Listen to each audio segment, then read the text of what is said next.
Perkenalkan, kami dari kelompok 7 yang beranggotakan 3 orang. Saya sendiri Nesya Aureli Arzeti. Saya Adinda Hidayah. Saya Nadia Sabrina Nafarita. Di sini kami akan menjelaskan materi tentang konsep pencegahan dan pengendalian infeksi. Selamat menyaksikan. Infeksi merupakan invasi tubuh oleh patogen atau mikroorganisme yang mampu menyebabkan sakit. Jika mikroorganisme gagal menyebabkan cedera yang serius terhadap sel atau jaringan, penyakit timbul jika patogen berbiak dan menyebabkan perubahan pada jaringan normal. Penyakit infeksi dapat ditularkan baik langsung dari satu orang ke orang lain. Penyakit ini merupakan penyakit menular atau kontagius. Pengertian dan tujuan pencegahan infeksi. Pencegahan infeksi merupakan bagian esensial dari asuhan lengkap yang diberikan kepada klien untuk melindungi petugas kesehatan itu sendiri. Adapun tujuannya, yang pertama untuk melindungi klien dan petugas pelayanan KB dari akibat tertularnya penyakit infeksi, mencegah infeksi silang dalam prosedur KB terutama pada pelayanan kontrasepsi, metode AKDR, suntik, susuk, dan kontrasepsi mantap. Selanjutnya, cara penularan mikroorganisme. Proses penyebaran mikroorganisme ke dalam tubuh baik pada manusia maupun hewan. Yang pertama, kontak tubuh. Penyebaran secara langsung melalui sentuhan dengan kulit. Selain itu, secara tidak langsung melalui benda yang terkontaminasi. Yang kedua, makanan dan minuman. Tersebar melalui makanan dan minuman yang terkontaminasi seperti pada penyakit tifus abdominalis, penyakit infeksi, cacing, dan lain-lain. Dan yang ketiga, serangga. Contohnya, penyebaran penyakit malaria oleh Plasmodium pada nyamuk, Anopheles, dan beberapa penyakit saluran pencernaan yang dapat ditularkan. Yang keempat, udara. Proses penyebaran kuman melalui udara dapat dijumpai pada penyebaran penyakit sistem pernapasan. Faktor-faktor yang mempengaruhi proses infeksi. Yang pertama, sumber penyakit. Sumber penyakit dapat mempengaruhi apakah infeksi berjalan cepat atau lambat. 2. Kuman penyebar dapat menentukan jumlah mikroorganisme, kemampuan mikroorganisme masuk dalam tubuh, dan virulensinya. Yang ketiga, cara membebaskan sumber dari kuman. Ini dapat menentukan apakah proses infeksi cepat teratasi atau diperlambat seperti tingkat kesamaan atau pH, suhu, penyinaran atau cahaya, dan lain-lain.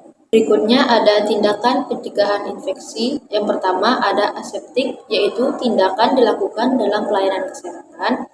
Yang kedua ada antiseptik, yaitu upaya pencegahan infeksi dengan cara membunuh atau menghambat pertumbuhan mikroorganisme pada kulit dan jaringan tubuh lainnya.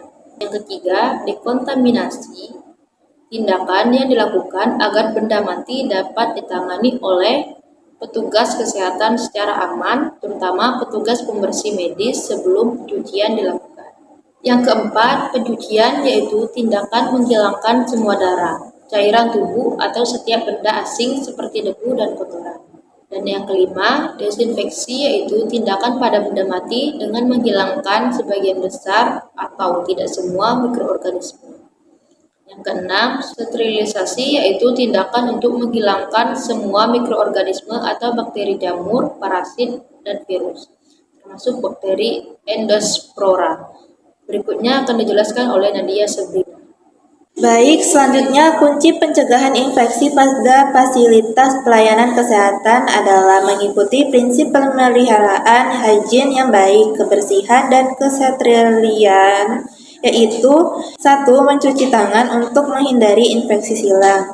2. Menggunakan alat pelindung diri seperti pakaian khusus, apron, masker, sarung tangan, topi, pelindung mata, dan hidung yang digunakan di rumah sakit, bertujuan untuk mencegah penularan berbagai jenis mikroorganisme dari pasien ke tenaga kesehatan atau sebaliknya.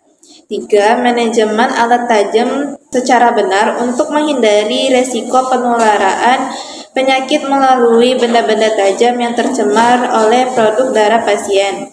4. Melakukan dekontaminasi, pencucian, dan sterilisasi instrumen dengan prinsip yang benar. Lalu selanjutnya ada pencegahan dan penanganan infeksi nosokomial pada ibu hamil. Yang pertama, menaati praktik pencegahan infeksi yang dianjurkan, terutama kebersihan dan kesehatan tangan serta pemakaian sarung tangan.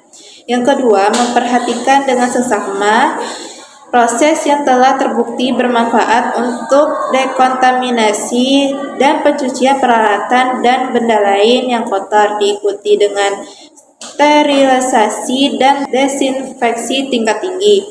Yang ketiga, meningkatkan keamanan dalam ruang operasi dan area beresiko tinggi lainnya, di mana kecelakaan, perlukaan yang sangat serius, dan paparan pada agen penyebab infeksi yang sering terjadi. Sekian video dari kelompok kami. Kami ucapkan wassalamualaikum warahmatullahi wabarakatuh.